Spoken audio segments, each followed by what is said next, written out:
যে দাদার ছেলেকে কিছুদিন আগে আইবুড়ো ভাত খাইয়েছিলাম, কাল ছিল তার বিয়ে। সকালে গায়ে হলুদের অনুষ্ঠান মিটিয়ে বাড়ি এসে কিছুক্ষণ রেস্ট নিলাম।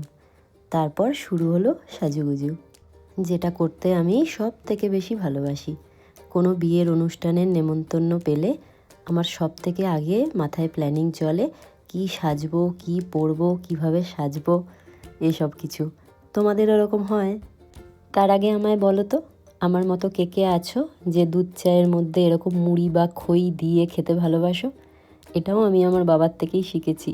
যখন কোনো কিছু থাকে না, আমার বাবা বলে কিছুটা মুড়ি এই কাপের মধ্যেই দিয়ে দে। যখন আমরা ছোট ছিলাম তখন আমার ছোট পিসিকেও এরকমভাবে মুড়ি চায়ের মধ্যে দিয়ে খেতে দেখতাম। দেখতে খানিকটা খারাপ লাগলেও খেতে আমার বেশ লাগে। কালকে আমাদের 3টে বিয়েবাড়ির নেমন্তন্ন ছিল, তাই আমার মনটা একটু খারাপই ছিল। একসাথে 3টে বিয়েবাড়ির নেমন্তন্ন হলে 3টে সাজ তো মিস হয়ে যায় বলো। 3টে যদি আলাদা আলাদা দিন পড়তো তাহলে 3 রকমভাবে সাজতে পারতাম।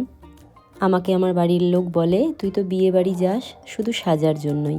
ঠিকই বলে গো, আমি সত্যিই বিয়ে বাড়ি যাই শুধু সাজতে পারবো বলে আর কিছু ফটো তুলতে পারবো বলে।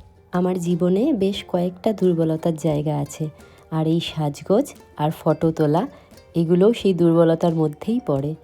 ঠিক মতো সাজতে না পারলে আর যদি ভালো ভালো ফটো না ওঠে আমার ভীষণ মন খারাপ হয় জানো।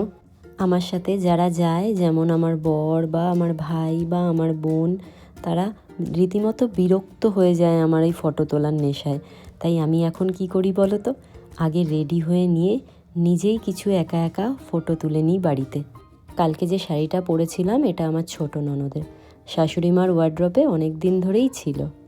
শাড়িটা এত সুন্দর আর এত লাইট ওয়েট যে মনেই হয় না যে শাড়ি পরে আছি, এত কমফোর্টেবল। আমি আর দিদি এরকম শাড়ি এক্সচেঞ্জ করে মাঝে মাঝেই পরি জানো।